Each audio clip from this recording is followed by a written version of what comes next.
Good evening, everyone. Good evening. Shall we begin? Yes. Where were we in the last class? कहाँ खत्म किया था पिछली बार? Classics approaches of Okay. study. So today we are going to study the methods or approaches to classics.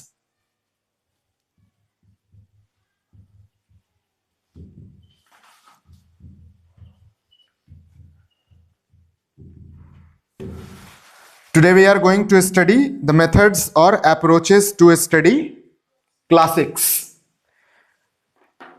So how many methods are there or how many approaches are there to study classics?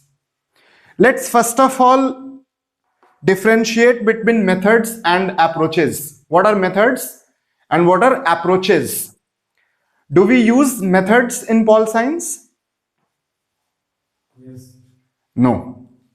Methods are basically used in physics, chemistry, biology, etc. Where we study science. Science में methods का use होता है because we have to follow steps.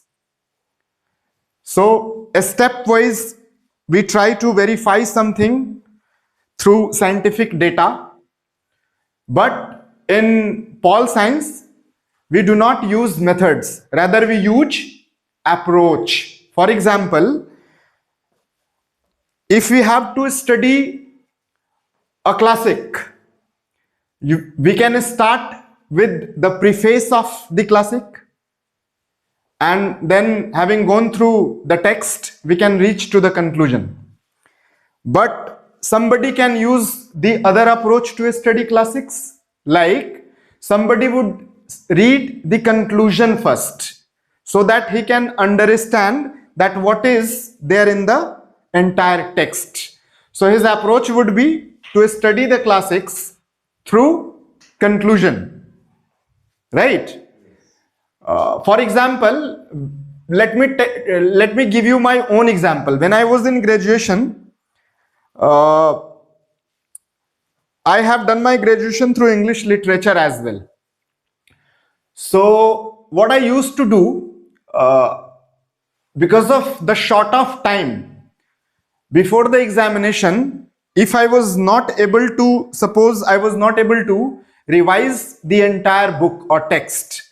So what I used to do, I used to go through the conclusion and the preface of the text, and then I used to write the critical examination of the entire text. So suppose you do not have the time and you cannot read the whole text, then what you can do, you can go through the conclusion either or the preface. Hindi में प्रस्तावना बोलते हैं उसको, क्या बोलते हैं? प्रस्तावना. तो आप चूंकि preface also says what is there in the book, conclusion also has the gist of the text, so there can be approach. You can use these approaches. So in pol science, especially when we have to study classics, we use approaches to study classics. क्या करते हैं हम? Approaches का use करते हैं. Method science में use होता है, ह्यूमैनिटीज में स्पेशली पॉल साइंस में हम क्या यूज करते हैं? Approach. So that is why we will not use the word methods. Methods we will leave for the students of science. We will leave for the students of science. Here we will use approaches. So how many approaches are there to study classics? There are 3 approaches to study classics. First approach is contextual approach. Second, we can say that textual approach. And third is interpretative approach. Contextual approach is also known as historical approach and textual approach को हम philosophical approach भी बोलते हैं। क्या बोलते हैं? Philosophical approach.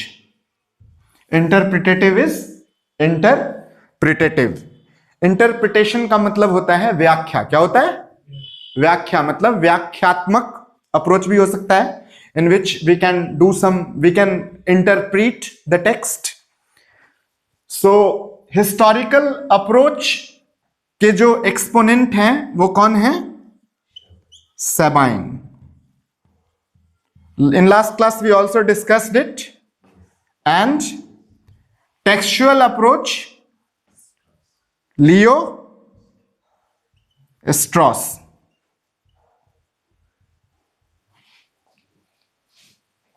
And the third one is interpretative approach. इसमें हम डेरिडा को रख सकते हैं। There is another approach which combines both these approaches, textual approach और contextual approach। इन दोनों को कंबाइन करते हैं, ठीक है। और ये जो अप्रोच है ये किनका है? कैम्ब्रिज स्कूल वालों का है। किसका है?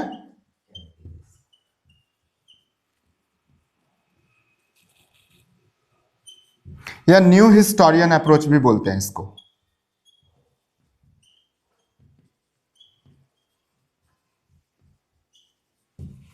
So let's see one by one. There are 3 approaches to study classics. Classics को स्टडी करने के 3 अप्रोच हैं। First one is contextual approach, also known as historical approach. Historical approach suggest किया है सबाइन ने। और दूसरा है textual approach, also known as philosophical approach, जिसके एक्सपोनेंट हैं Leo Strauss. Third one is interpretative approach, इसमें हम रख सकते हैं डेरिडा को। और we can also say that कि इसको भी हम यहां कंबाइन कर सकते हैं। किसमें? कैम्ब्रिज स्कूल में या न्यू हिस्टोरियन अप्रोच में। So we can put it here as well. I mean to say that Cambridge School or New Historian approach is the combination of all these 3. We will see later on. We will move forward in the class. So suppose you have been given a classic, Republic of Plato, to study. How will you study? कैसे पढ़ोगे classics को? Should I delete it? Have you noted down? Prince, you have written it? Yes. What about you?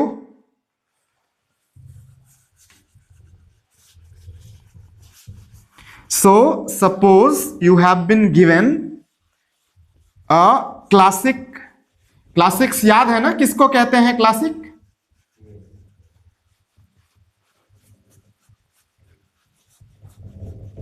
Suppose you have been given a classic called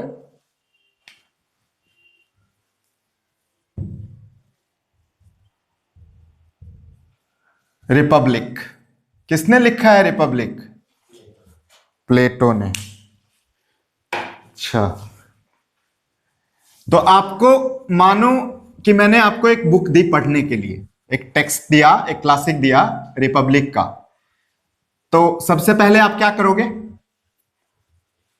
आपके हाथ में text आया, book आया, तो आप क्या करोगे? पढ़ेंगे? पढ़ेंगे। बट लास्ट क्लास में हमने क्या देखा था? क्लासिक पढ़ना इतना आसान होता है? नहीं होता है। Why? Because it is difficult to understand because of the depth of knowledge. तो क्या होगा? आप क्लासिक्स पढ़ने जाएंगे, एक बार पढ़ेंगे, समझ में नहीं आएगा, ठीक है। आप वापस आएंगे, बोलेंगे कि बोर हो रहे हैं, समझ में नहीं आ रहा है, अब क्या करें? तो हम क्या कहेंगे आपसे? इसको दोबारा पढ़िए। क्या कहेंगे? दोबारा पढ़िए। फिर आप जाएंगे पढ़ने के लिए, फिर बोर हो जाएंगे, फिर समझ में नहीं आएगा, फिर आप वापस आएंगे। हम फिर आपसे क्या कहेंगे? फिर क्या कहेंगे हम आपसे? कि फिर से पढ़िए, राइट?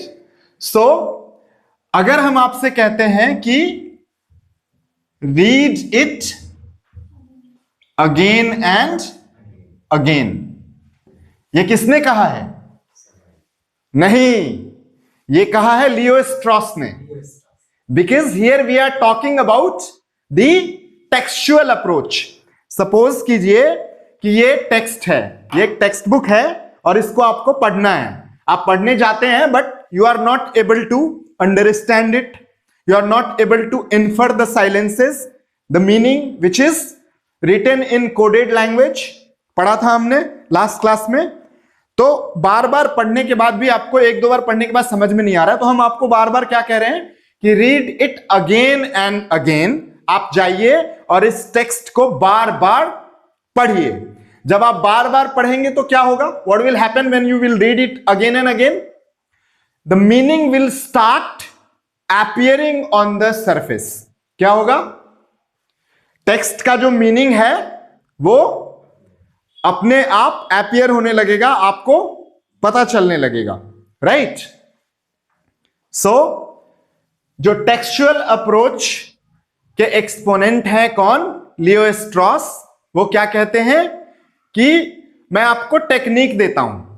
आपने पढ़ने का सोचा, आपने किताब हाथ में ली, आपने पढ़ना शुरू भी किया, बट आप जब इसको पहली बार पढ़ते हैं, एक बार पढ़ते हैं, आपको समझ में नहीं आता है, तो वो कहते हैं कि there are methods, techniques to study the classic.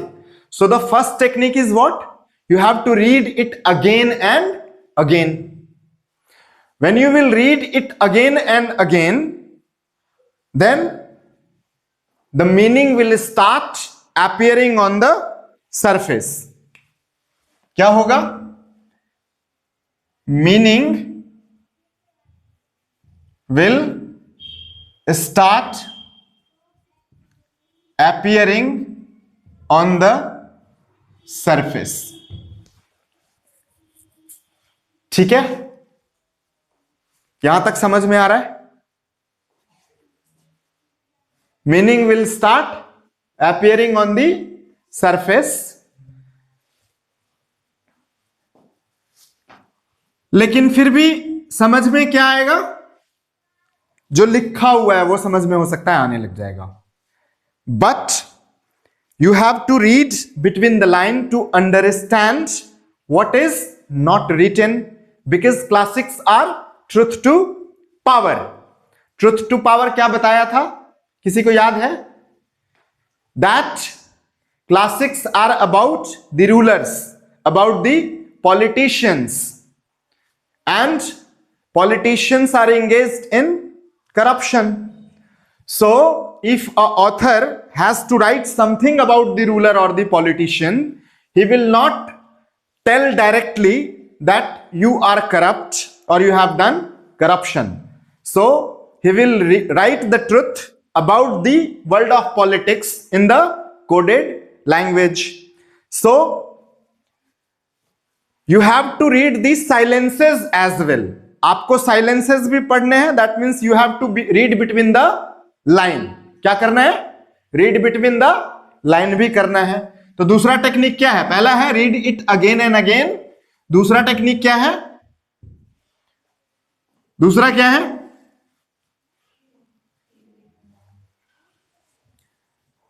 Read between the lines. That means you have to read the silences as well. अब रीड बिटवीन द लाइन कैसे करोगे? रीड बिटवीन द लाइन कैसे करेंगे? Do you remember what I have said? You have to be a little bit imaginative. क्या करना पड़ेगा? Imagine करना पड़ेगा. जब आप टेक्स्ट पढ़ोगे तो आपको सोचना पड़ेगा, इमेजिनेशन में जाके देखना पड़ेगा कि ये इसका क्या क्या मीनिंग हो सकता है. ठीक है? So first technique, read it again and again. Read the same text book 10 times, 5 times, 7 times, 15 times, as many times as you can, and the meaning will start appearing on the surface, book भी थक जाएगा तुमसे, एक बार बोलेगा यार पीछे पड़ा हुआ है, ठीक है, इसको मीनिंग दे ही देते हैं जो ये चाहता है, उसको भी तो आराम करना है, बुक सेल्फ में जाके बैठना है ना, ठीक है। तो जो ऑथर है, जो बुक है, वो भी आपसे परेशान हो जाएगा कि मेरे पीछे पड़ा हुआ है, छोड़ते हैं इसको मीनिंग दे देते हैं, मीनिंग मिल गया।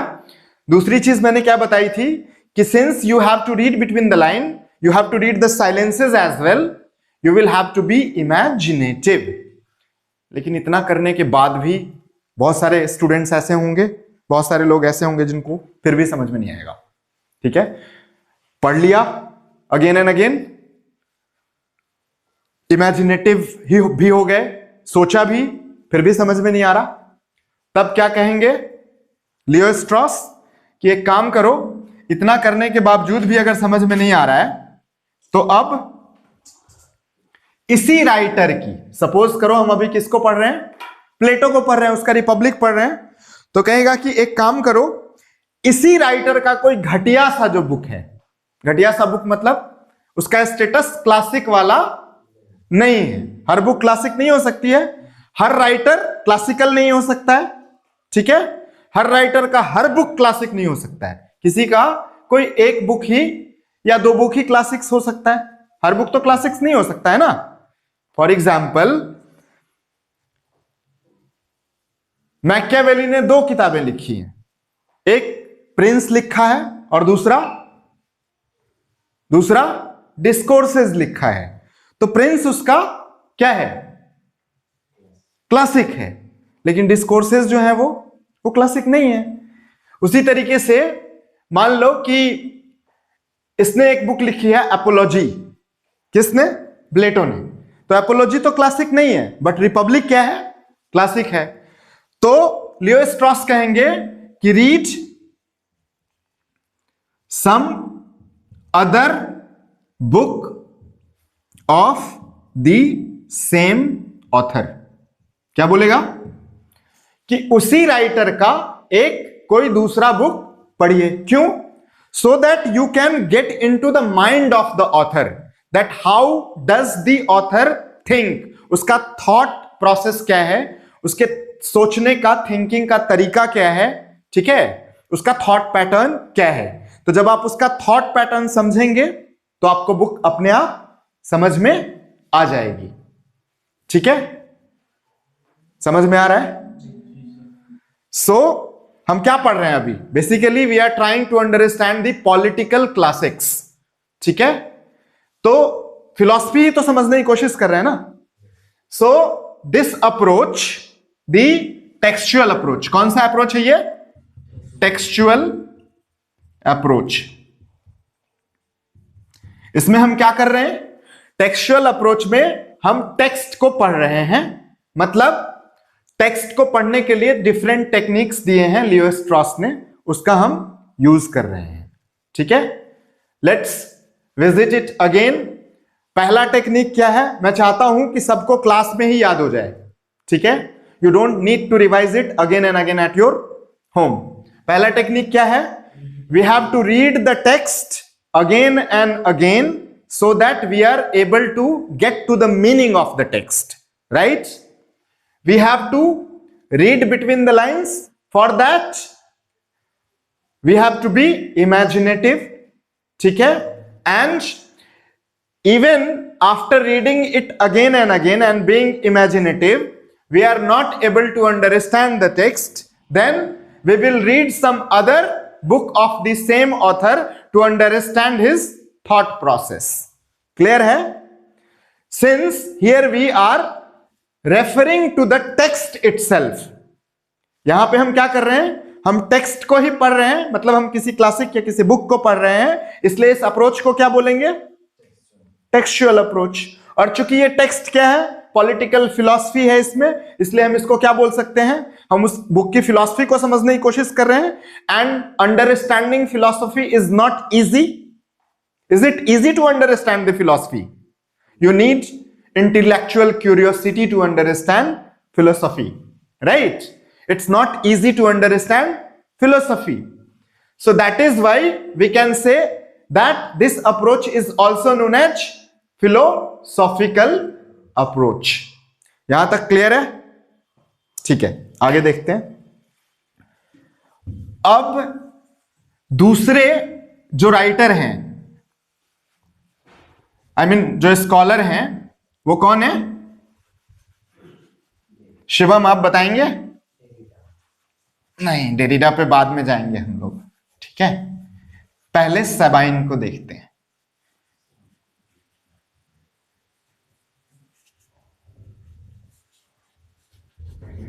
दूसरा अप्रोच क्या बताया था मैंने? एक अप्रोच तो हो गया टेक्स्ट को पढ़ के उसकी फिलॉसफी को समझना, ठीक है, तो ये टेक्सचुअल अप्रोच या फिलोसॉफिकल अप्रोच कहलाएगा।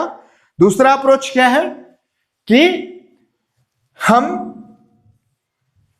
एक काम करते हैं, मान लो कि प्लेटो का रिपब्लिक समझना है हमें, तो हम क्या करते हैं, प्लेटो ने ये किताब कब लिखा, कहां लिखा और क्यों लिखा, मतलब इसके बैकग्राउंड में जाएंगे। कहां जाएंगे? बैकग्राउंड में जाएंगे। बी ऑब्लिक जीज बैकग्राउंड, समझ जाओ, ठीक है। क्या करेंगे? इसके बैकग्राउंड में जाएंगे, मतलब इसके हिस्टोरिकल बैकग्राउंड में जाएंगे, ठीक है, कि रिपब्लिक किसने लिखा? किसने लिखा? प्लेटो ने लिखा। किसने लिखा? प्लेटो ने लिखा। कहां लिखा, क्यों लिखा, कब लिखा, और लिखा तो उसमें क्या लिखा, राइट, ठीक है। तो हम क्या करेंगे कि एक क्लासिक पढ़ रहे हैं प्लेटो का, रिपब्लिक, तो हम क्या करेंगे, इस टेक्स्ट के हिस्टोरिकल बैकग्राउंड को जाके समझने की कोशिश करेंगे। And it is called the simplistic approach to study a classic, ठीक है। The most simple approach to study classics is historical approach. Why? क्योंकि जब हम उसके हिस्ट्री को जाके पढ़ते हैं, ठीक है, उसके बैकग्राउंड को जाके पढ़ते हैं, तो हिस्ट्री तो कोई भी पढ़ सकता है, कोई भी समझ सकता है, समझ सकता है ना history, because it is in the form of story. History क्या है? कहानी ही तो है, ठीक है। So since reading history is the most simple thing to understand the philosophy, it is called the common sense approach. इसको क्या बोलते हैं? common sense approach बोलते हैं, या common sensical approach भी कह सकते हैं। so historical approach is the simplest approach, सबसे आसान, सबसे इजी अप्रोच भी कहते हैं, और इससे कोई भी ऑर्डिनरी रीडर, ऑर्डिनरी व्यक्ति भी इसको पढ़ के समझ सकता है इस अप्रोच के थ्रू, इसलिए इसको कॉमन सेंस अप्रोच या कॉमन सेंसिकल अप्रोच भी कहते हैं। तो ये क्लियर है, ठीक है। तो सपोज करो कि क्लासिक रिपब्लिक पढ़ा जा रहा है, तो आपने बैकग्राउंड देखना है, तो बैकग्राउंड में क्या देखेंगे कि इसको लिखा किसने है। पहला तो यही करेंगे कि भाई किसने लिखा है, तो प्लेटो ने लिखा है। कहां लिखा, कहां से है प्लेटो? प्लेटो कहां से है? Plato was a philosopher of ancient Greece. कहां का था? ग्रीस। और ग्रीस में कहां से था? एथेंस। कहां से था? एथेंस। तो वेयर का जवाब क्या है? एंशियंट ग्रीस, और एंशियंट ग्रीस में भी कहां से? एथेंस। एथेंस क्या था? बताया था लास्ट टाइम, सिटी स्टेट। होता क्या है कि पहले जब एंशियंट वर्ल्ड में छोटे छोटे स्टेट्स होते हैं, जैसे इंडिया में विलेजेस होते हैं, ठीक है, वैसे ही वहां एंशियंट ग्रीस में हम उसको विलेजेस एक एंटिटी होती थी, पॉलिटिकल एंटिटी होती थी, जिसको सिटी स्टेट बोलते थे, which was self sufficient in it self. अपने आप में ही वो पूर्ण होते थे, उनकी सारी जरूरतें उनके अपने ही स्टेट में पूरी हो जाती थी। It was a kind of urban setup, it was not rural setup like Indian villages, and that is why it was called city state. But it was self sufficient and was able to fulfill all it needs within its own territory, ठीक है। और state का concept मैंने explain किया था। So कहां था? Plato is in Athens, Greece में। कब है? सो अप्रॉक्स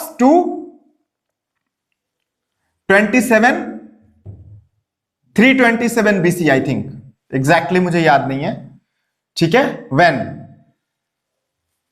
और वाई रिपब्लिक लिखा क्यों उसने? Because there was a war between Athens and Sparta. Sparta और एथेंस के बीच में वॉर हुआ था, ठीक है। So it compelled Plato to think about his own city state called Athens. It compelled him to analyze why Athens was defeated by Sparta. उसके reasons क्या थे, उसकी हार की वजह क्या थी, ठीक है। तो इन सब चीजों को समझने के लिए प्लेटो ने उसका पूरा एनालिसिस किया कि ऐसा क्या है कि Athens, which was a state full of glory, has been defeated at the hands of Sparta.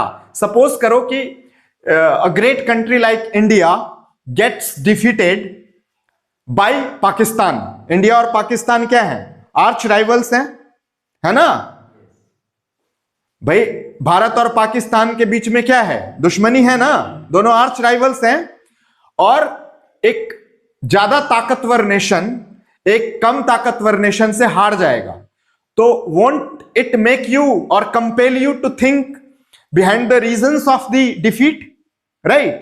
So that is what happens and it compels Plato. Plato was a great patriot, बहुत बड़ा देशभक्त था वो, ठीक है।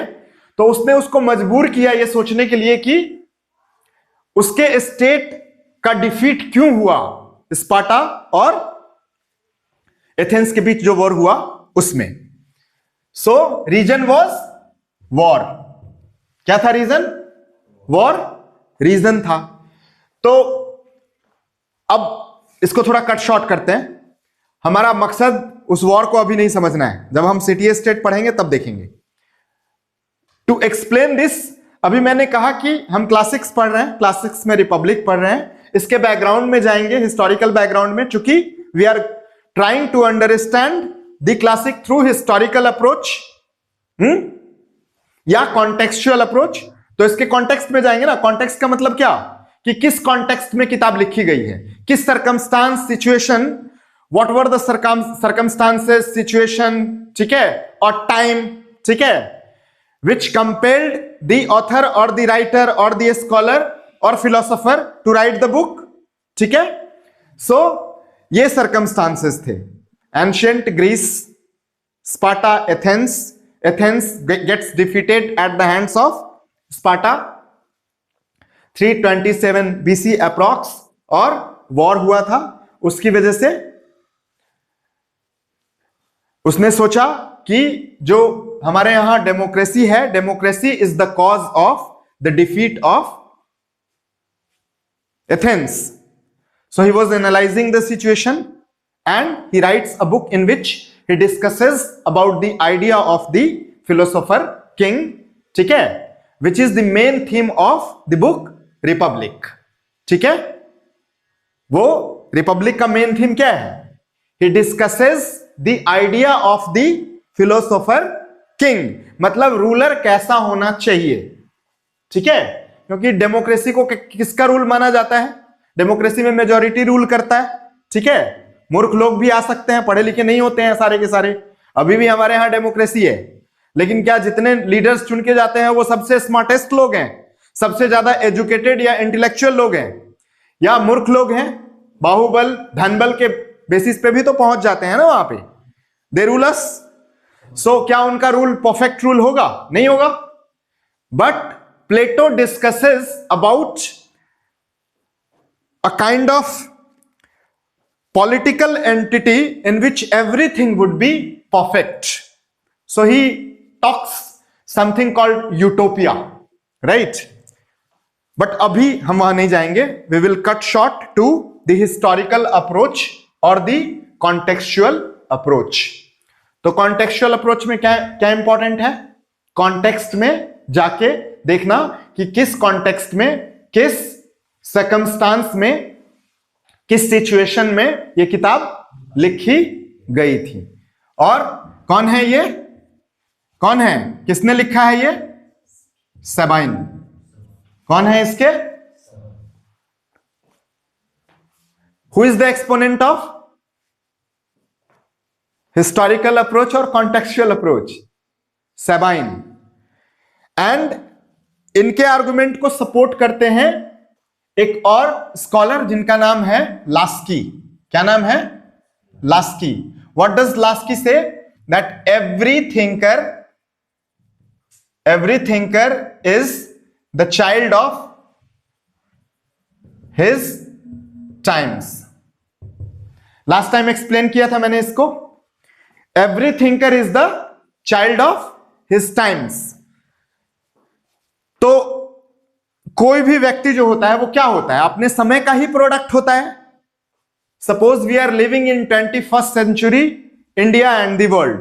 So if we have to write something about this era, तो हम जो देखते हैं, हम जो समझते हैं, हमारा जो टाइम है, सर्कमस्टांसेस है, हमारे टाइम में किस तरीके का गवर्नेंस का व्यवस्था है थ्रू आउट द वर्ल्ड। आज हम नेशन स्टेट्स में रहते हैं ना। पूरी दुनिया क्या है? The whole world is divided into nation states. ठीक है। There are other concepts like supranational states called European Union also. तो वो भी एक नेशन का फॉर्म है, बट वो भी नेशन स्टेट्स ही हैं जो यूनियन बना के एक सुप्रानेशनल स्टेट तैयार किया। तो कहने का मतलब है कि every thinker is the child of his times. का मतलब क्या हुआ? दैट एवरी थिंकर, स्कॉलर और writer has the impact of his times in which he was born, he lived and he passed away. वो कोई भी राइटर जिस समय पैदा हुआ है, जिस समय पला बढ़ा है, जो उसने दुनिया देखी है, उसी के बारे में तो वो लिखेगा ना। That is why it is said by Lasky. Lasky ने कहा कि every thinker is the child of his times. That means every thinker is the product of his times. Means every thinker has the impact of his time on his writing, on his thought process. Clear है यहां तक? इसी को substantiate करके थोड़ी detail में बता रहे हैं कौन? सेबाइन। सेबाइन का स्टेटमेंट है कि the most productive period of history, the most productive period of history is the most crisis period of history, or we can also say that most productive period of political philosophy is the most crisis period of history. वैसे भी कहते हैं कि a man becomes most productive when his survival is under threat. ये तो सुना होगा तुम लोगों ने या नहीं सुना है? कोई भी व्यक्ति सबसे ज्यादा प्रोडक्टिव कब हो जाता है? जब उसके जिंदगी में 12 बजे होते हैं। सपोज करो अभी तुम्हारे पीछे एक शेर लगा दिया जाए, तुमको बोले कि यहां से तुमको भाग के जाना है ओल्ड राजेंद्र नगर से झंडे वाला ने, तो तुम तेजी में भाग के जाओगे? भागोगे, but will you be at the best of your speed? I don't think so. But तुम्हारे पीछे एक कुत्ता लगा दिया जाए, खूंखार कुत्ता, या एक शेर लगा दिया जाए, तब क्या करोगे तुम? भागोगे ना, because now the question is of life. अब बात किसकी है? अब सवाल किस चीज का है? जीवन का है, तो भागोगे। In the same way Sabine says that most productive period of political philosophy और philosophy is the most crisis period of history. कहने का मतलब है कि जब बहुत ज्यादा क्राइसिस होगा तो कोई ना कोई फिलॉसफी निकल के सामने आएगी, कोई ना कोई रास्ता निकाला जाएगा। Necessity is the mother of invention. So Sabine का जो सबसे स्ट्रॉन्ग आर्गुमेंट है वो क्या है? कि फिलॉसफी, पॉलिटिकल फिलॉसफी निकल के कहां से आती है? हिस्ट्री से ही आती है। क्यों आती है? क्योंकि किसी पीरियड में जब बहुत ज्यादा क्राइसिस का फेज होता है तो कोई खड़ा होता है, कोई राइटर, स्कॉलर, फिलोसोफर, ऑथर या कोई पॉलिटिशियन, जो कि एक थ्योरी देता है या कोई सॉल्यूशन देता है, राइट, कि अब इस समस्या का ये समाधान है। यहां तक समझ में आ रहा है? आर यू गाइज एंजॉइंग और getting bored? See, my job is to make you rise in love with the subject. ठीक है, दो कोट्स चलते हैं। I will make you fall in love, but I would say that I will make you rise in love. Rise in love का मतलब है that you understand the subject here inside the class itself. ठीक है, otherwise books में सब कुछ है, आने की जरूरत नहीं है, right? If you are here and if you are not able to understand the subject inside the class itself, there is no need to study the subject. Correct me if I'm wrong. Yes. तो अभी तक समझ में आ रहा है? What about you? You? So, Sabine इसी statement को, लास्की के स्टेटमेंट को, लास्की ने क्या कहा? Every thinker is the child of his times. मतलब किसी भी थिंकर पे उसके टाइम का इंपैक्ट होगा, अपने ही टाइम में उसने जो ऑब्जर्व किया होगा, जो समझा होगा, उसी के बेस पे कुछ लिखा होगा ना। ठीक है, उसी को सब्सटैंशिएट करते हुए सेबाइन क्या कहते हैं कि 2 लाइन याद रखना है। Most crisis phase of history, most productive phase of history या फिलॉसफी। क्या याद रहेगा? Crisis phase, productive phase. Most crisis phase, most productive phase, इतना याद रहेगा। इसके अलावा he says that historical approach और contextual approach fulfils all the 3 essential elements of studying a text। तो वो 3 essential elements क्या है? पहला, पिछले क्लास में आई थिंक मैंने डिस्कस किया था। what is the 3 essential, what was the 3 essential element? First is factual. What is factual? Second is causal and third is evaluative। Suppose करो तुमने हिस्ट्री पढ़ा, ठीक है, हिस्टोरिकल बैकग्राउंड पढ़ा कि इस बैकग्राउंड में ये टेक्स्ट, ये क्लासिक लिखा गया था। तो अब हिस्ट्री पढ़ रहे हो तो फैक्ट्स पढ़ रहे हो ना, पढ़ा वहां पे facts, ancient Greece, Athens, Sparta, war, पढ़ा ना, तो फैक्ट सामने आए। ठीक है, कॉजल, क्यों हुआ था वॉर, ये भी पता चला, राइट? एंड तो हिस्टोरिकल अप्रोच जो है वो फैक्ट्स तो देता ही है, क्यों हुआ था ये भी बताता है, और इवैल्यूएटिव उसके सॉल्यूशंस भी देता है, उसके बाद क्या एक्शन लेना है वो भी बताता है। That means what should be done. जब डेमोक्रेसी थी तो वॉर हुआ, डेमोक्रेसी की वजह से एथेंस हारा, ठीक है, तो सॉल्यूशन भी दिया है उसने, क्या? फिलोसोफर किंग का, कि अगर फिलोसोफर किंग कोई रूल करेगा तो state would be more powerful, more prosperous and it will be able to handle the attack from any other city state, right? तो इवैल्यूएटिव क्या कहता है कि what should be done, what should be the action. अब था, युद्ध हो गया, हार गया, लेकिन अब क्या, राइट? तो it is giving the suggestion also, is it fulfilling all the 3 essential elements of the historical approach or not? Yes or no? Yes. You, Shivam, you tell me, is it fulfilling all the 3 essential elements? Okay.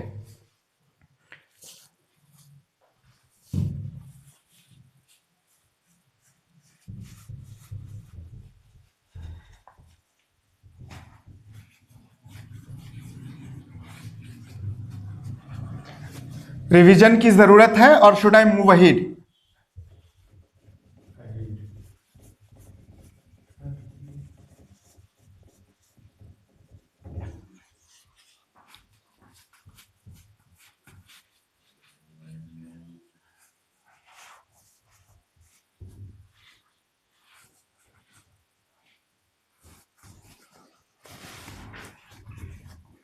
So So we discussed the three essential elements of the sound approach, right? Of the historical or contextual approach. Now, the exponent of the textual approach will have his own argument. And what is his strongest argument against the historical approach? Though it fulfills all the three essential elements of the historical approach, like factual, causal, and evaluative, yet Lévi-Strauss gives the strongest argument against the historical approach. And what is his strongest argument against the historical or contextual approach? That if your text, I mean to say classics, if your text is too much dependent on the history or historical context, then won't it lose its status of being the classic itself? Tell me, Lévi-Strauss क्या कह रहे हैं कि अगर हम किसी text के लिए बहुत ज्यादा डिपेंडेंट हो जाएंगे उसके हिस्टोरिकल कॉन्टेक्स्ट पे, उसके हिस्ट्री पे, तो क्या हम ये नहीं सोचने लगेंगे कि since Republic was written by Plato for the ancient Greece, the period was ancient Greece and state was Athens and Sparta, तो तुम कहोगे नहीं कि भाई हम अब क्यों पढ़ें? But in the last class what we had seen that it is such a text which is studied by the students of politics across the world beyond time and space. It is a transcendental text. That means its relevance is in its timelessness and spacelessness. मतलब ये relevant कल भी था, आज भी है, कल भी रहेगा. इसी वजह से ये क्लासिक है. बट अगर हम इसको बहुत ज्यादा बेस कर देंगे, बहुत ज्यादा हमारा ये टेक्स्ट हिस्ट्री पे डिपेंडेंट हो जाएगा, तो won't it lose its status as a classic? It will lose its status as a classic. उसके क्लासिक होने पे ही सवालिया निशान लग जाएगा. It will put a question mark on its status as a classic. Do you get it? यहां तक समझ में आ रहा है? सो तो वो क्या कहेंगे लेवी-स्ट्रॉस कि हिस्ट्री के बैकग्राउंड को छोड़ो, ठीक है, मतलब कॉन्टेक्स्ट को छोड़ो, हिस्टोरिकल बैकग्राउंड को छोड़ो और टेक्स्ट पे ध्यान दो, फिलोसफी पे ध्यान दो, ठीक है. टेक्स्ट को ही बार बार पढ़ो, read it again and again to understand the silences, be imaginative. दूसरा टेक्निक. तीसरा टेक्निक क्या था? थर्ड टेक्निक कि read some other book of the same author to get into the mind of the author. But तुम्हें लगता है कि मतलब फॉर एग्जाम्पल मोदी जी कुछ कहेंगे और ऑपोजिशन वाले चुप रहेंगे? ऐसा तो नहीं होगा. आदमी एक बात बोलता नहीं है कि उसका क्रिटिक सामने में आके खड़ा हो जाता है, right? So now the another critic will come and he will criticise the approach of Levi Strauss, ठीक है. सो अब कौन आ रहा है? New historian. न्यू हिस्टोरियन और Cambridge school.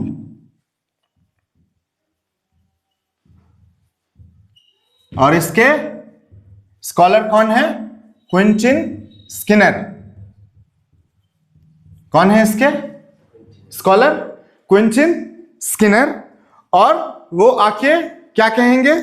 He will talk about what? What he will talk about? He will talk about there are three problems. He will say that in the textual approach also there are three problems. To understand a classic or a text, if you use the textual approach. Contextual approach के बारे में Sabine ने अपना logic दिया कि most crisis phase of history, most productive phase of political philosophy, every thinker is a child of his times, teacher of Nehru Laski कि writer के ऊपर उसके टाइम का इंपैक्ट होता है, राइट? उसको क्रिटिसाइज किया, टेक्सचुअल अप्रोच दिया लियो स्ट्रॉस ने, और लियो स्ट्रॉस को क्रिटिसाइज करने के लिए अब कौन आ रहा है? Quentin Skinner. He says that there are 3 problems with the textual approach. Textual approach में भी 3 प्रॉब्लम्स हैं. कितने कितने प्रॉब्लम्स हैं? 3 problems. The first problem is the myths of foundationalism. He says that there is a myth of foundationalism. The second problem is myth of coherence. And the third problem is myth of prolepsis. So, he says that textual approach has 3 problems, 3 myths. He will talk about 3 myths. The first one is myth of foundationalism. Second problem is myth of coherence. And the third one is myth of prolepsis. Let's understand each one by one. एक एक करके समझते हैं. For example, हमारे देश India में एक myth रहा है. क्या रहा है मिथ? कि ये जो धरती है वो शेष नाग पे टिकी हुई है. रहा है ना ये? हाँ, हमारे दादा दादी नाना नानी जिनसे भी हमने सुना है, क्या सुना है? कि ये धरती जो है वो शेष नाग पे टिकी हुई है. But is it really so? क्या ऐसा है? क्या ये धरती सच में शेष नाग पे टिकी हुई है? इज इट अ मिथ और is it the truth? Is it the truth और is it the myth? Myth है ना ये, ट्रुथ नहीं है, राइट? सो मतलब स्किनर कहते हैं कि आप जिस ट्रुथ की बात कर रहे हैं, जिस फाउंडेशन की बात कर रहे हैं, जिस फाउंडेशनलिज्म की बात कर रहे हैं, कि उस टेक्स्ट में कुछ ट्रुथ है जो कि सच है. फॉर एग्जाम्पल, रिपब्लिक लिखा प्लेटो ने. प्लेटो ने जो लिखा, क्या वो सच है? प्लेटो ने जो समझा, क्या उसने सही समझा? उसने जो ऑब्जर्व किया, जो प्रॉब्लम समझा, क्या वो सही प्रॉब्लम था या ये प्लेटो की समझ थी? So he writes about the truth and he says that this is the foundational truth, right? But is it the truth? Is it that truth? क्या ये वही सच है? जरूरी तो नहीं है ना. जरूरी है. किसी टेक्स्ट में, किसी क्लासिक में सपोज किसी ने कुछ लिखा, कुछ फाउंडेशनल बातें लिखा कि यही ट्रुथ है, तो क्या वो ट्रुथ सच में वो ट्रुथ है? ये जरूरी है? नहीं है ना. So he says that there is a myth of foundationalism. दुनिया में कुछ भी फाउंडेशनल नहीं होता है, कुछ भी ट्रुथ नहीं होता है. सब क्या है? इंटरप्रिटेशन है. ठीक है. Now we are talking about interpretative approach. सबकी अपनी अपनी व्याख्या है. तुमने कहा कि इसने मुझे मारा, ठीक है, मेरी कोई गलती नहीं थी. इसने कहा कि मैंने इस वजह से मारा. You denied it. So there is a truth that there was a fight between both of you. तुम दोनों के बीच में झगड़ा हुआ, ये तो ट्रुथ है, ठीक है. बट झगड़े की वजह क्या थी? उसने क्यों मारा, तुमने पलट के क्यों मारा, ये तो तुम दोनों ही जानते हो ना. So you both of you have your own version of truth. तुम दोनों का अपना अपना वर्जन है ना ट्रुथ का, right? So what is foundational into it? सब इंटरप्रिटेशन ही तो है कि नहीं? So there is nothing called foundational. So there is nothing called something like foundationalism. Foundationalism नाम की कोई चीज नहीं होती है. जैसे कि एक फाउंडेशनल थॉट था इंडिया में कि ये धरती जो है वो शेषनाग पे टिकी हुई है, but later on we came to know through a scientist called Newton that no, there is a force called gravity, the gravitational force, because of which this earth is hanging into the space among 7 other planets. इसको मिला के 8 हैं, Neptune Pluto को नहीं जोड़ते हैं हम अभी, right? So this earth is hanging in the space because of gravity, right? कोई फाउंडेशनल ट्रुथ नहीं है, कोई शेष नाग नहीं है जिस पे धरती टिकी हुई है. अब बात करते हैं मिथ ऑफ कोहेरेंस की. किसकी बात करते हैं? मिथ ऑफ कोहेरेंस की.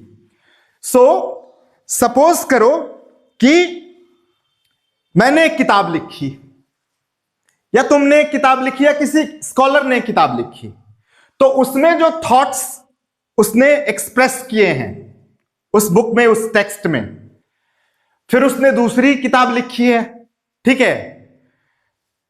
अब दूसरे किताब में भी उसका जो थॉट है, थॉट प्रोसेस है, वो सेम ही होगा, इस बात की क्या गारंटी है? Is there any guarantee that same kind of thoughts would be expressed in all his piece of writings? Isn't it? Is it? That is the truth. क्या ये है जो सच है? ऐसा नहीं है ना. एग्जाम्पल के लिए let's talk about again Machiavelli. Machiavelli has written 2 books. Let's talk about 2 books that he has written. He has written multiple books. So one is The Prince. The Prince is a training manual for any enterprising person who wants to become a king or a prince. ठीक है? दूसरा book उसमें लिखा है, उसका नाम है discourses. उसमें पहले वाले में उसने बात किया है कि प्रिंस कैसे बनेगा, कोई राजा कैसे बन सकता है, ठीक है? So here he has talked about monarchy, but in other book he has talked about Republic, कि रिपब्लिकन फॉर्म ऑफ गवर्नमेंट होना चाहिए, स्टेट कैसा होना चाहिए. So the same writer gives 2 different context, right? 2 different concepts for 2 different context of states. तो जरूरी तो नहीं है ना कि कोहेरेंस हो ही उसके थॉट में. Are you getting my point?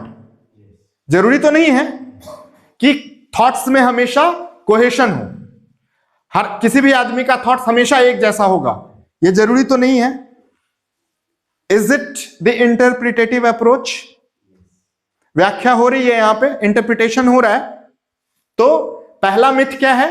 Myth of foundationalism. Myth of foundationalism says that there is nothing called foundational, there is nothing called something like truth, there is no coherence, ठीक है? सब interpretation है. And इसी बात को Derrida कहते हैं that every interpretation is a miss interpretation, ठीक है?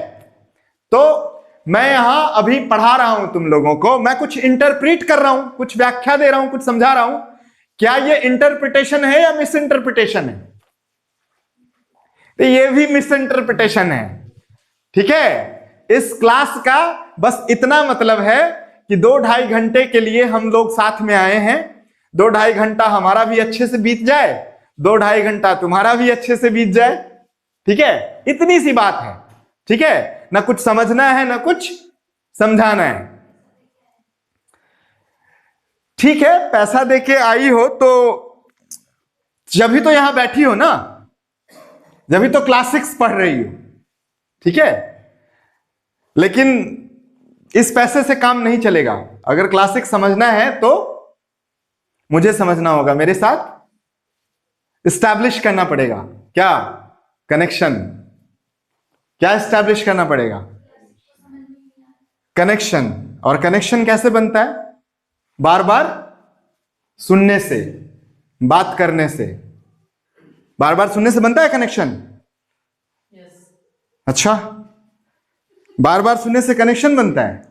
बड़े बेवकूफ हो तुम लोग. बार बार सुनने से कनेक्शन नहीं बनता है. कनेक्शन बनता है डिनर पे ले जाने से, ठीक है? डिनर पे ले जाओगे, साथ में बैठेंगे, खाएंगे, पिएंगे, बातें होंगी, फिर हमारे तुम्हारे बीच कनेक्शन डेवलप होगा. फिर जो मैं कहूंगा वो भी समझ में आ जाएगा, जो मैं नहीं कहूंगा वो भी समझ में आ जाएगा, ठीक है? फिर तुम सब समझ जाओगे, right? So that's how connection is established. उसके लिए एक एक्स्ट्रा बजट लगता है, ठीक है? वो क्लास का जो फी पेमेंट हुआ है उससे नहीं होने वाला है, उसके लिए एक अलग बजट बनाना पड़ेगा। You will have to cut your spendings और talk to your parents that classics समझना है, पीएसआईआर समझना है, सर को डिनर पे ले जाना पड़ेगा, ठीक है? तब जाके बनेगा कनेक्शन, ऐसे नहीं। Let's get back to the topic. क्या था? Myth of foundationalism. There is nothing called truth, there is no foundation, there is it's not required that there will be a coherence of thought or the truth or something called foundational, and there is a myth of prolepsis. ये तो सच में difficult है, मुझे नहीं लगता कि समझ में आएगा, but anyways I'll try to explain it. What is myth of prolepsis? Prolepsis क्या होता है? सुना है तुम लोगों ने ये वर्ड? हाँ, चलो बताते हैं। प्रोलेप्सिस क्या होता है? जैसे इसको हिंदी में बोलते हैं पूर्वानुमान। क्या बोलते हैं? पूर्वानुमान। अब तो समझ में आएगा, थोड़ा थोड़ा जाड़ा होगा दिमाग में। व्हाट इज पूर्वानुमान और व्हाट इज प्रोलेप्सिस? फॉर एग्जाम्पल, मैंने बोला कि क्लासिक समझने के लिए या पीएसआईआर समझने के लिए कनेक्शन बनाना पड़ेगा, ठीक है? और तुम्हें मुझे डिनर पे ले जाना होगा। तुमने मेरी बात सुनी और उस पर विश्वास कर लिया, ठीक है? मतलब मैंने कुछ बोला, तुमने उसको फैक्ट समझ के विश्वास कर लिया और मेरे बारे में एक ओपिनियन बना लिया, ठीक है? कि सर के साथ डिनर पे जाएंगे तब कनेक्शन बनेगा, तब पीएसआईआर समझेगा, समझ में आएगा, ठीक है? क्या ये सच है? Are you being judgmental about me और नॉट? तुमने कहीं से कुछ सुना मेरे बारे में और तुमने मुझे जज कर लिया। You heard some facts about me and you became judgmental about me. So you judged me on your preconceived notions. ठीक है? अपने preconceived notions पे तुमने मुझे जज कर लिया, ठीक है? And you made an opinion. For example, इसका बेस्ट एग्जाम्पल दिखने को मिलता है कि रिपब्लिक के बारे में, जब रिपब्लिक पढ़ा, ठीक है, एक स्कॉलर है वेस्ट में, उनका नाम है कार्ल पॉपर। क्या नाम है? Karl Popper. तो कार्ल पॉपर ने एक बुक लिखी है,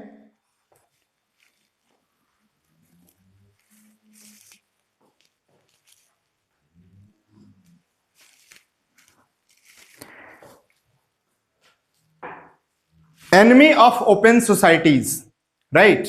In which he has discussed about the democracy, and when he reads, Karl Popper reads the text or classic called Republic, he says that Plato himself wanted to become the philosopher king. What did he say? Plato was a philosopher, and since he himself wanted to become the king, that's why he gave the idea of philosopher king in his book or text Republic. So didn't Karl Popper made a judgment about Plato that Plato himself wanted to become a philosopher king? उसने judgement ही दिया ना अपना। Republic को पढ़ा, और ऐसा नहीं है कि प्लेटो जो है वो खुद फिलोसोफर किंग बनना चाहता था इसलिए उसने फिलोसोफर किंग का आइडिया दिया। But after reading his book Republic, Karl Popper says that Plato himself wanted to become the philosopher king, that's why he has given the idea of philosopher king in his book Republic. So was it misunderstood by Karl Popper or not? Was the text Republic misunderstood by Karl Popper or not? Yes? Come again, yes. So यहां पे क्या हुआ, myth of prolepsis में आप preconceived notions पे judgmental हो जाते हैं और आप किसी को जज कर लेते हैं कुछ फैक्ट्स के थ्रू, या उसके बारे में कोई इंफॉर्मेशन मिलता है तो आप किसी के बारे में जज कर लेते हैं। ठीक है, जैसे कि मैं तुम्हारे बारे में कुछ जज कर लूं, ठीक है, कि तुम थोड़े से दिखने में कैसे लगते हो, सीरियस टाइप के, ठीक है। I have seen you for just a few days inside the classroom, and if I make a judgment that he is a very serious guy, right, or maybe he is suffering from some kind of problem, but when you go out of the class, you start chill bro with your friends, you enjoy coffee, you enjoy the friendship, ठीक है। और मैंने क्या किया, मैंने तुम्हारे बारे में एक नोशन बना लिया, एक जजमेंट बना लिया कि तुम इस टाइप के लड़के हो। तो ये क्या है, ये it's my prolepsis towards you, ये तुम्हारे बारे में मेरा प्रोलेप्सिस ही तो है, I am being judgmental towards you. So ये क्या है, ये मिथ है। मिथ मतलब क्या, बिलीफ जो ट्रुथ नहीं है, ठीक है। माइथोलॉजी, जितनी माइथोलॉजिकल स्टोरीज हैं, क्या वो ट्रुथ हैं, क्या वो सच्ची स्टोरीज हैं? नहीं। These stories have been fabricated, these stories have been written to explain you something that the writer wanted to explain, right? So ये क्या है, myth of prolepsis। तो क्विंटिन स्किनर क्या कहते हैं टेक्सचुअल अप्रोच के अगेंस्ट, दैट टेक्सचुअल अप्रोच ठीक है, आप समझिए उसको टेक्सचुअल अप्रोच से, लेकिन उसमें 3 समस्याएं हैं। पहला समस्या है मिथ ऑफ फाउंडेशनलिज्म का, that there is nothing called foundational, ठीक है। आप जो टेक्स्ट पढ़ रहे हैं उसमें कोई फाउंडेशनल मीनिंग नहीं है, कोई मीनिंग नहीं है।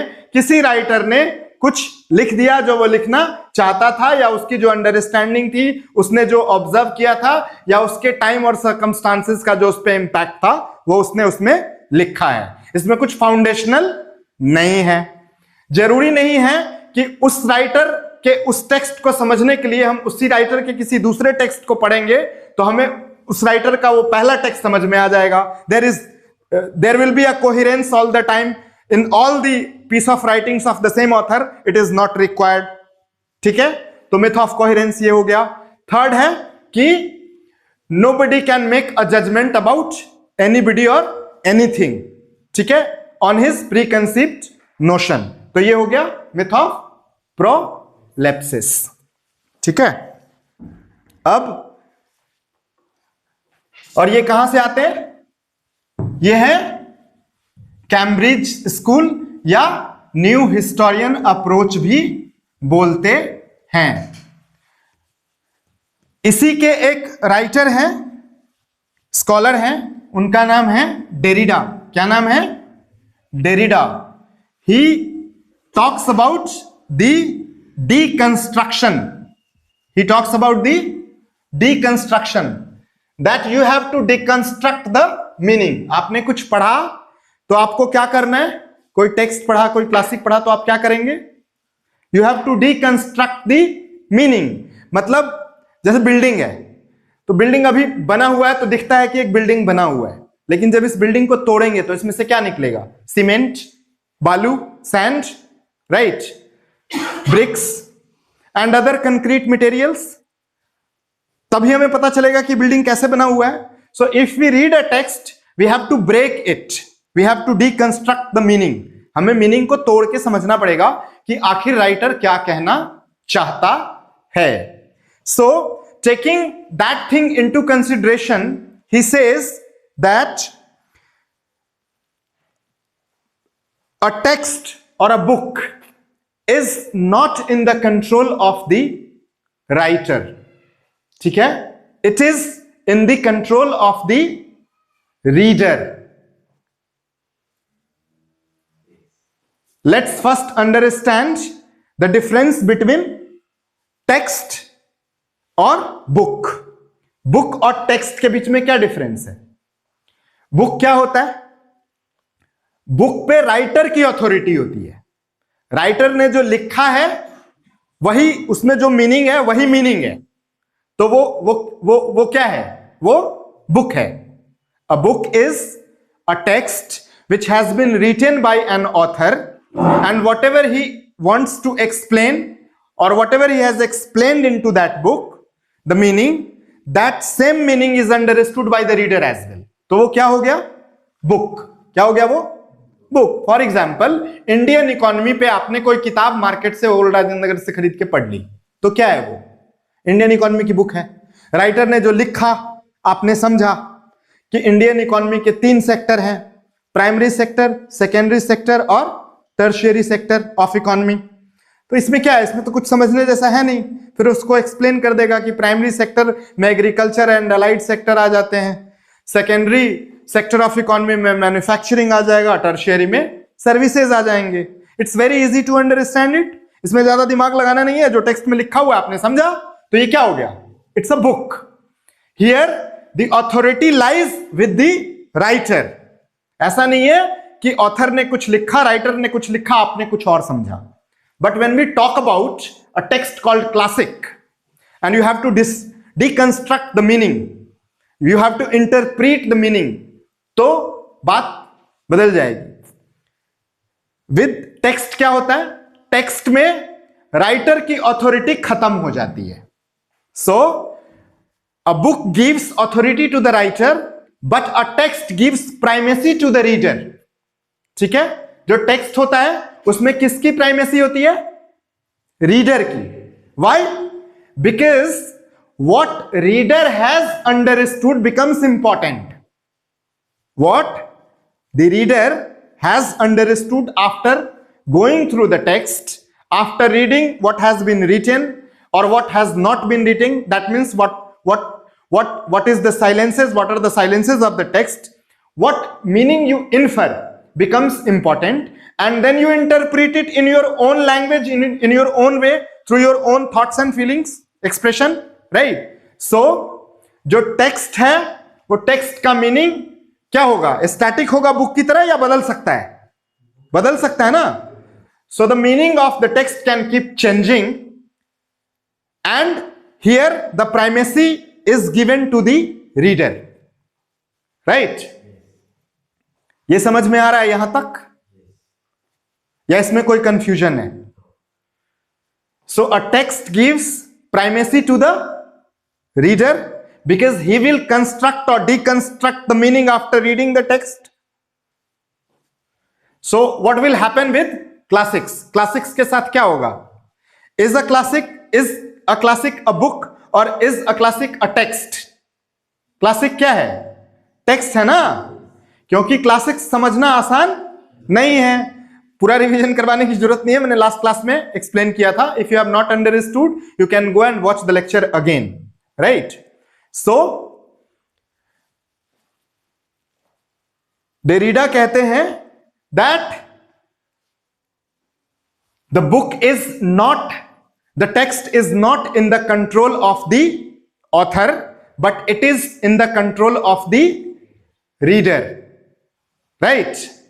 He also says that what you understood, it's not required that you have understood what is being expressed or said. There is a high possibility that you have misunderstood the text, or you have constructed or deconstructed the wrong meaning of the text. So every understanding is a misunderstanding. मैं अभी जो आज पढ़ा रहा हूं तुम लोगों को समझ में आ रहा है? जरूरी तो नहीं है कि तुमको समझ में आ रहा है, पता नहीं क्या अंडरस्टैंड करके जाओगे, बाहर में क्या बोलोगे, right? So you and I, we all are misunderstanding each other, ठीक है? और ये मिसअंडरस्टैंडिंग चलती रहेगी। हर रोज 2 घंटे 2.5 घंटे हम लोग एक दूसरे को मिसअंडरस्टैंड करते रहेंगे। एंड वेस्टर्न पॉलिटिकल थॉट और वेस्टर्न फिलोसफी और for that matter PSIR will keep going on in the form of dialectics. Dialectics क्या होता है? डायलेक्टिक्स में आर्गुमेंट होते हैं और काउंटर आर्गुमेंट्स होते हैं। थेसिस होता है, एंटीथेसिस होता है, फिर सिंथेसिस होता है, फिर सिंथेसिस क्या बन जाता है? थेसिस बन जाता है, फिर एंटीथेसिस आता है, ठीक है, फिर सिंथेसिस होता है. So I will give an argument, you will give a counter argument, I will again give you an argument, right? And that's how we will move forward, that's how we will march forward. हम आगे बढ़ते रहेंगे. Western political thought, western philosophy, बाद में Indian political thought, फिर पूरा subject political science and international relation ऐसे ही चलता रहेगा डायलेक्टिकल फॉर्म में, मतलब आर्गुमेंट और काउंटर आर्गुमेंट के फॉर्म में. एक राइटर आएंगे, एक स्कॉलर आएंगे, एक फिलोसोफर आएंगे, वो एक फिलॉसफी देंगे, दूसरा आएगा, दूसरे आएंगे, उसको काटेंगे, एंटीथेसिस देंगे, काउंटर आर्गुमेंट देंगे, and the subject will keep improving. ठीक है. Don't you think it's a very difficult mental exercise? है ये मेंटल एक्सरसाइज या नहीं है? है या नहीं है? समझ में आ रहा है? अभी तक जो क्लासेस हुई हैं उसमें कुछ लगा कि कुछ सीखने को मिला है, कुछ नया मिल रहा है, या मतलब ऐसे ही चल रहा है? Okay. So to sum it up, can we say that it is difficult to interpret the classics? अब इतने सारे अप्रोचेस हमने देख लिए. क्या क्या देखा हमने? क्या क्या देखा? कॉन्टेक्सचुअल अप्रोच या हिस्टोरिकल अप्रोच देख लिया हमने, जिसको कॉमन सेंस अप्रोच भी बोलते हैं, जो कोई भी ऑर्डिनरी रीडर पढ़ के समझ सकता है. ठीक है ना? कॉन्टेक्सचुअल अप्रोच के अगेंस्ट हमने क्या देखा? टेक्सचुअल अप्रोच देखा. उसके मेथड्स, टेक्निक्स को समझा हमने कि उस मेथड्स और टेक्निक से हम किसी टेक्स्ट को या क्लासिक्स को समझ सकते हैं. उसके अगेंस्ट हमने क्या देखा? Myths of foundationalism, myths of coherence and myths of prolepsis, new historian या कैम्ब्रिज स्कूल. ठीक है. कैम्ब्रिज स्कूल वालों का मानना है कि language is a thing which has evolved over a period of time. Language क्या होता है? लैंग्वेज कीप्स इवॉल्विंग ना. भाषा हमेशा समय के साथ बढ़ती जाती है, बड़ी होती जाती है, उसमें नए वर्ड्स, नए टर्म्स, टर्मिनोलॉजीज जुड़ते जाते हैं. तो लैंग्वेज भी इंसान की तरह या दूसरे चीजों की तरह, जीव जंतु की तरह इवॉल्व होता है ना, राइट? सो आज के लड़के क्या बात करते हैं? Bro, chill, guys. ठीक है. तो ये ब्रो, चिल, गाइज क्या प्लेटो के टाइम में था? नहीं था ना, या नहीं रहा होगा?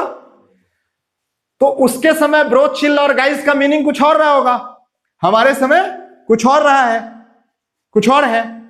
So if we have to understand the text, we will have to understand the language which was being used by those philosophers or scholars at that point of time.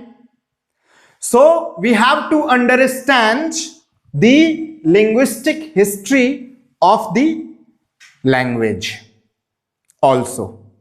मतलब अगर हमें उन सारे टेक्स्ट या क्लासिक्स को समझना है तो सिर्फ टेक्स्ट पढ़ने से काम नहीं चलेगा, या उसके कॉन्टेक्स्ट में जाके उसको समझने से काम नहीं चलेगा. We also have to understand the linguistic history of the language. Are you getting my point? इसका मैं एक एग्जाम्पल देता हूं. सपोज करो कि तुमने मैंने बोला कि तुम रास्ते में आए हो तो तुम्हें कुछ दिखा. सपोज करो तुमने किसी जानवर को देखा होगा, लेट्स से तुमने डॉग देखा हो. ठीक है. तो मान लो तुमने कोई डॉग किसी ने किसी डॉग को देखा है रास्ते में आते हुए. किस कलर के डॉग को देखा है? Black colour. So tell me just one thing, जो ब्लैक डॉग उसने देखा है, क्या वही black dog? He said, I have seen a black dog. I understood what he said. He talked about a black dog. So an image of the black dog came to my mind. मेरे दिमाग में भी एक काले कुत्ते का image आया, क्योंकि मैंने भी कभी कोई काला कुत्ता देखा होगा या देखा है. But is it the same dog that he is talking about? क्या ये वही काला कुत्ता है? काले कलर में भी तो वेरिएशंस होंगे ना. हाँ, उसके साइज में, उसके हाइट में, उसके वेट में, उसके कलर में. जो काला कुत्ता उसने देखा है, क्या वही काला कुत्ता मैंने देखा है? Right? So am I able to understand?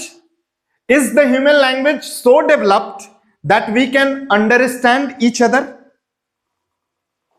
क्या ह्यूमन लैंग्वेज आज इतना डेवलप्ड है कि तुमने जो कहा वो मैं समझ जाऊं, या मैंने जो कहा वो तुम समझ जाओ? क्या दुनिया में कोई किसी को समझ रहा है या समझ सकता है? क्या ह्यूमन लैंग्वेज इतना डेवलप्ड है जो मैं तुम्हें समझाना चाहता हूं वो तुम्हें समझा दूं, या तुम जो मुझे समझाना चाहते हो तुम जो मुझे समझाना चाहते हो तुम मुझे समझा दो, या मैं जो तुम्हें समझाना चाहता हूं मैं तुम्हें समझा दूं? It's not possible. Why? Because human language is not that much developed. इंसान का लैंग्वेज इतना डेवलप हुआ ही नहीं है. शाम में जब सूरज डूबता है और अंधेरा होने वाला होता है, उस बेला को क्या बोलते हैं? गोधुल वेला बोलते हैं ना. लेकिन उससे 1 घंटे पहले के बेला को क्या बोलते हैं पता है? उससे 1 घंटे पहले सूरज ढलता है. 12 बजे से पहले सूरज चढ़ता है और 12 से शाम के 6 बजे के बीच में सूरज ढलता है. तो हर बेला के लिए एक टर्म होगा. Do you know all the terms? And her minute एक टर्म हो सकता है क्योंकि वो बदल रहा है ना. So can you explain that? Is the human language that much developed? तो क्या जो दो लोग आपस में बात कर रहे होते हैं वो एक दूसरे को अंडरस्टैंड कर रहे होते हैं या मिसअंडरस्टैंड कर रहे होते हैं? मिसअंडरस्टैंड कर रहे होते हैं. ठीक है? It's not possible to understand the person you are talking to.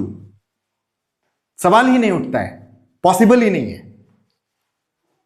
सो दुनिया में सिर्फ क्या चल रहा है? अंडरस्टैंडिंग या मिसअंडरस्टैंडिंग. सब एक दूसरे को मिसअंडरस्टैंड ही कर रहे हैं. तुम मुझे मिसअंडरस्टैंड कर रहे हो, मैं तुम लोगों को मिसअंडरस्टैंड कर रहा हूं, तुम लोग मुझे मिसअंडरस्टैंड कर रहे हो, जिससे मिल रहे हो उसको मिसअंडरस्टैंड कर रहे हो, वो तुम्हें मिसअंडरस्टैंड कर रहे हैं. तभी तो कहते हो ना आई मीन टू से. आई मीन टू से क्यों बोलना पड़ता है? अगर तुम समझा ही पाते या तुम समझ ही जाते तो ये बार बार बोलने की जरूरत थोड़ी ना पड़ती. आई मीन टू से, आई मीन टू एक्सप्लेन, ये जरूरत नहीं पड़ती ना. मतलब ह्यूमन लैंग्वेज अभी इतना डेवलप्ड नहीं है. ठीक है? तो कहां थे हम? टेक्स्ट पे. So since it is difficult to understand what is there in the text, let's say a classic, we have to interpret it by what we understand. So the interpretation, the art of interpretation or the technique of interpretation of the classics is called hermeneutics.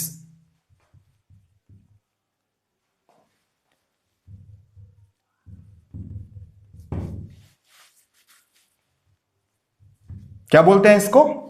Hermeneutics. Classics को जो interpret करते हैं या उसकी जो व्याख्या करते हैं, हिंदी में बता रहा हूं, the art of interpretation of the classics और the technique of interpretation of the classics is called hermeneutics. याद रहेगा ये? क्यों बोलते हैं इसको हर्मेन्यूटिक्स? इसके पीछे भी एक बैकग्राउंड स्टोरी है. Let's try to understand that. क्या है वो background story? So in western philosophy और in the western world there was a mythological character called Hermes. क्या बोलते थे उसको? हर्मिस. क्या बोलते थे? हर्मिस. क्या बोलते थे? Hermès. Hermès was seen or known as the messenger of the God. Hermes was seen or known as the messenger of the God. God message भेजते हैं.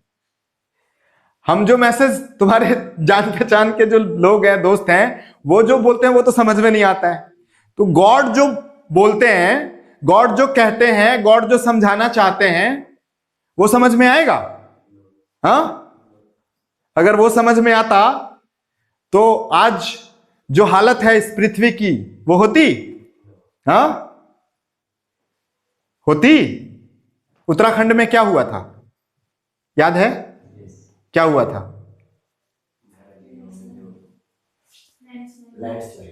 लैंडस्लाइड तो होता ही रहता है। I am talking about Kedarnath incident. So Kedarnath disaster which happened, वो God ने message दिया था पहले? नहीं दिया था? हाँ, दिया तो था ही। अभी जो यहां हुआ है, क्या बोलते हैं, उत्तरकाशी में जो इंसिडेंट हुआ है, क्या वो मैसेज बार बार नहीं दे रहे हैं? क्या हम समझ रहे हैं उस मैसेज को? हाँ, पहाड़ों पे हम सड़क बना रहे हैं, पुल बना रहे हैं, हम वहां पे वाटर रिजर्वोयर बना रहे हैं, होटल्स बना रहे हैं, रेस्टोरेंट्स बना रहे हैं, ठीक है? वो बार बार हमें मैसेज दे रहे हैं, पर क्या हम उस मैसेज को समझ रहे हैं? नहीं समझ पा रहे हैं ना।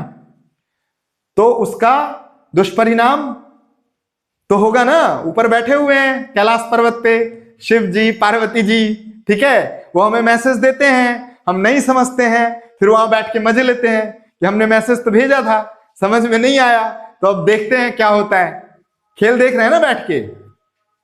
वहां समंदर में लक्ष्मी जी के साथ पार्वती जी बैठी हुई हैं, पैर दबा रही हैं, ठीक है? और हाँ, समझने की कोशिश कर रहे हैं ना, मजे ले रहे हैं ना। ऊपर वाला क्या करता है? ऊपर वाला तुमको मैसेज देता है कि देखो ऐसा करोगे तो इसका परिणाम ये होगा, समझो। तुम नहीं समझते हो, ठीक है? तो बैठ के ऊपर से तमाशा देखते हैं, खेल देखते हैं, मजा लेते हैं ना। जैसा किया है वैसा भुगत रहा है। यही तो है ना मैसेज। अगर तुम एनक्रोचमेंट करोगे माउंटेन्स में, तो माउंटेन्स तुमको उसका रिप्लाई तो देगी ना। अपने आप को नेचर बैलेंस करेगी या नहीं करेंगी? If we are there to devastate और bring havoc to nature, nature will also bring a havoc to us. वो भी हमें डिस्ट्रॉय करेगा, right? Because nature rebalances itself. It has its own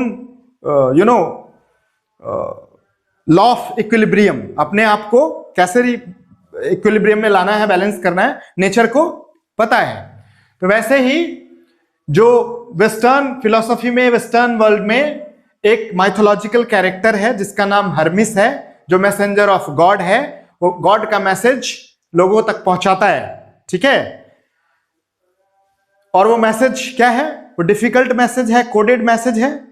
तो क्लासिक्स क्या है? कोडेड लैंग्वेज में लिखा गया है, ठीक है?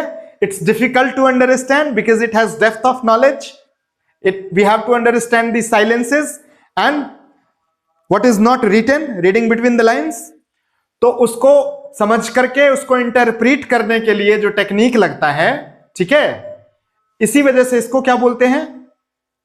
हर्मेनेटिक्स, ठीक है? कनेक्शन समझ में आ रहा है हर्मिस का, ठीक है? इंटरप्रीटर ऑफ क्लासिक्स से, ठीक है? सो हर्मेनेटिक्स इज द टेक्निक और art of interpretation of the classics. यहां तक समझ में आया?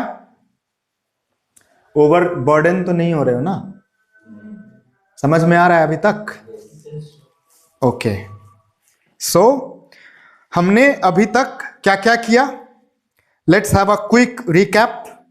First of all, we understood, we started with Western political thought, in which we understood the meaning of each and every term. What is Western? Western का मतलब something which got originated into the Western world. A writer called Edward Said explained that political science is a Eurocentric subject because its center is in Europe because of the history and experiences of the Western world. Like Western political thought का cradle किसको कहा जाता है? Greece को, Greek civilisation को, वहीं से तो शुरू हुआ है ना। Greek civilization is the originator of the western civilisation. तो उनके हिस्ट्री, उनके एक्सपीरियंसेस पे बेस्ड है पॉलिटिकल साइंस का language. That is why it is a Eurocentric subject, ठीक है। That is why it is called western, right, western political thought. Political का मतलब हमने क्या देखा था? Something which is related to state, और एनीथिंग और everything which is related to state is political, ठीक है।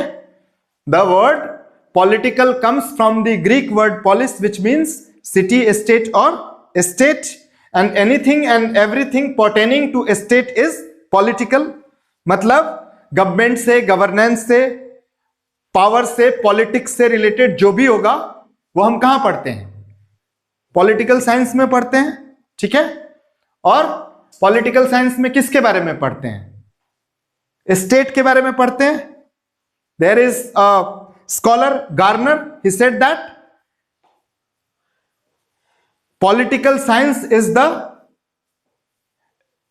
Study of state. Political science begins and ends with state.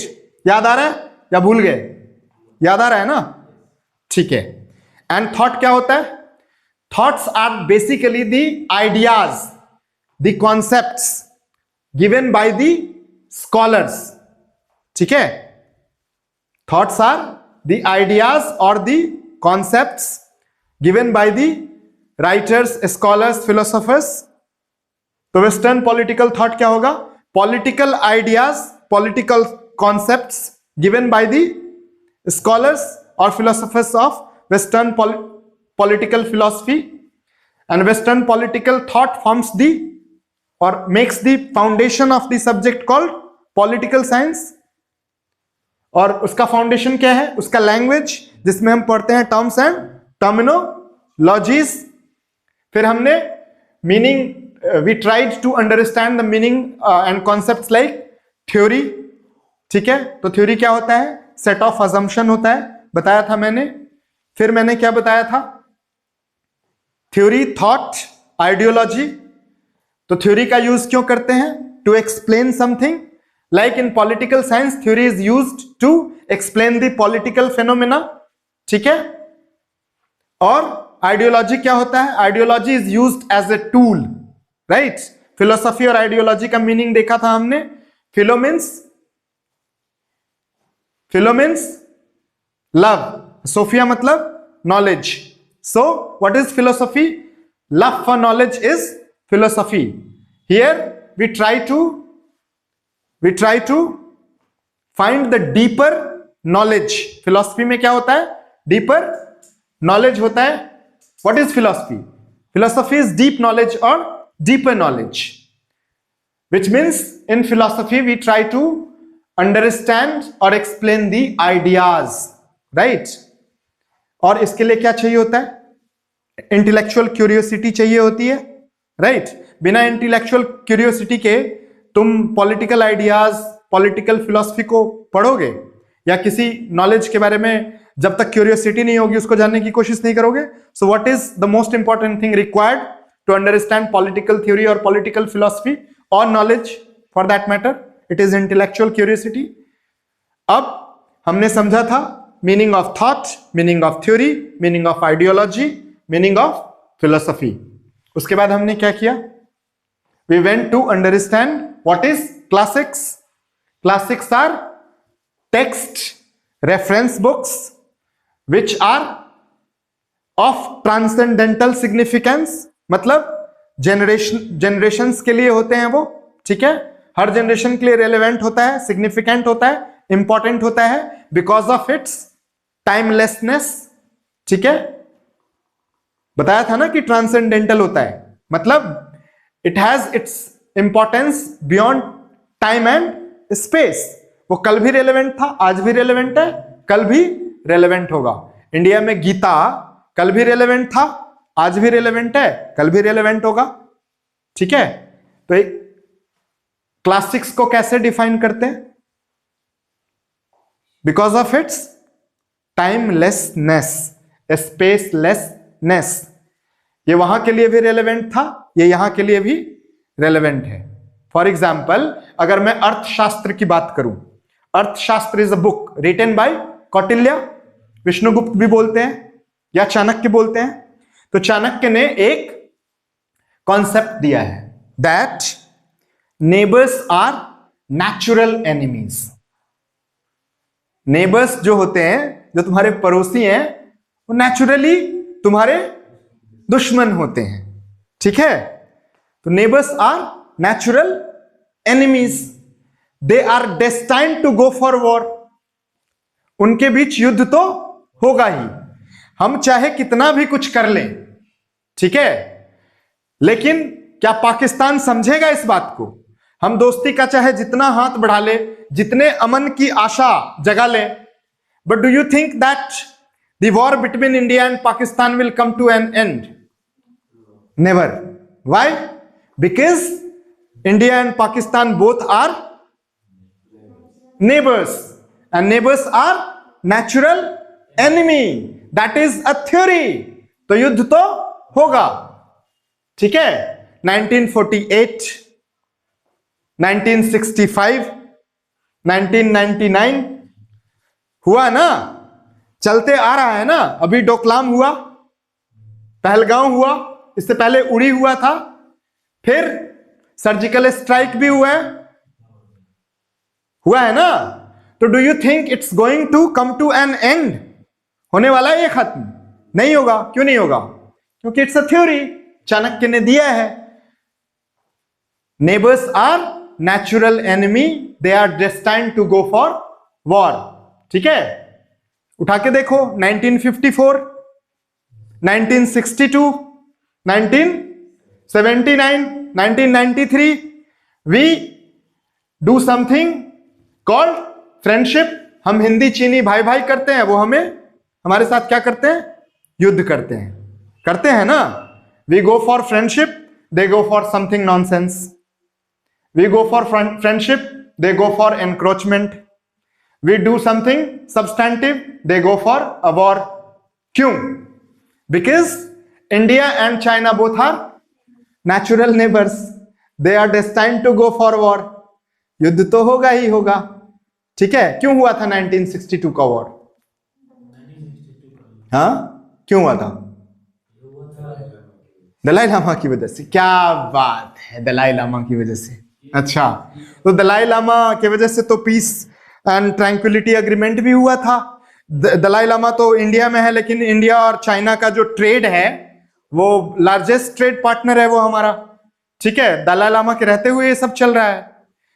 Dalai Lama और नो दलाई लामा, नेहरू और नो नेहरू, मनमोहन सिंह और नो मनमोहन सिंह, मोदी और no Modi, they will go for a war.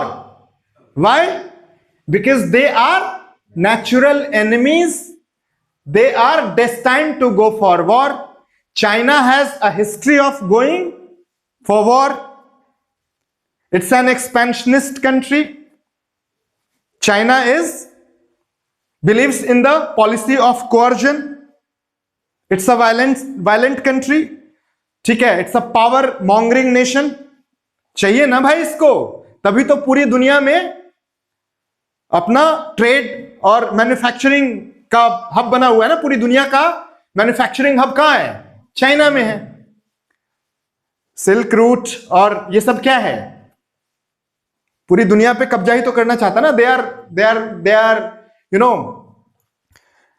Suffering from middle kingdom syndrome. Have you heard about middle kingdom syndrome? कि China जो है वो पूरे पृथ्वी के बीच में है, और वो मिडिल में है, और वो एक किंगडम है जिसका राज पूरी दुनिया पे है। And they want to reestablish it. There is a belief among the Chinese that they are the subjects or citizens of the middle kingdom, and that's why they are suffering from the middle kingdom syndrome, and they want to re-establish the middle kingdom even today. And we both are neighbors, so we will go for a war. चाहे वो नेहरू जी हो, चाहे मनमोहन सिंह हो, चाहे मोदी जी हो, चाहे वो इंदिरा गांधी हो, इससे फर्क नहीं पड़ता। Since we both are natural neighbors, we are natural enemies, we are destined to go for war and we will go for a war. ठीक है, कहां से कहां चले गए हम लोग? Okay, so now from here onwards,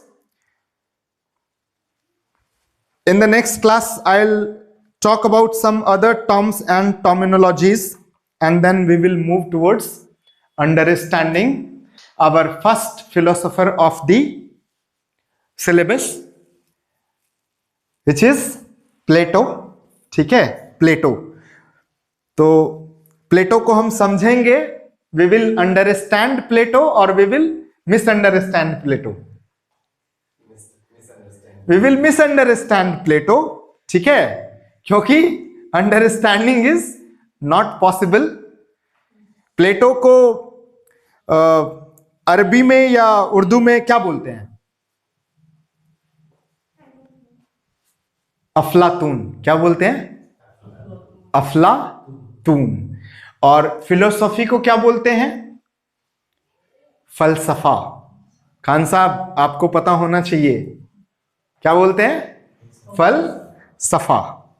philosophy को क्या बोलते हैं? फलसफा. और प्लेटो को क्या बोलते हैं? अफलातून. तो आपने सुना होगा कि ज्यादा अफलातून मत बनो, अपना फलसफा अपने पास रखो.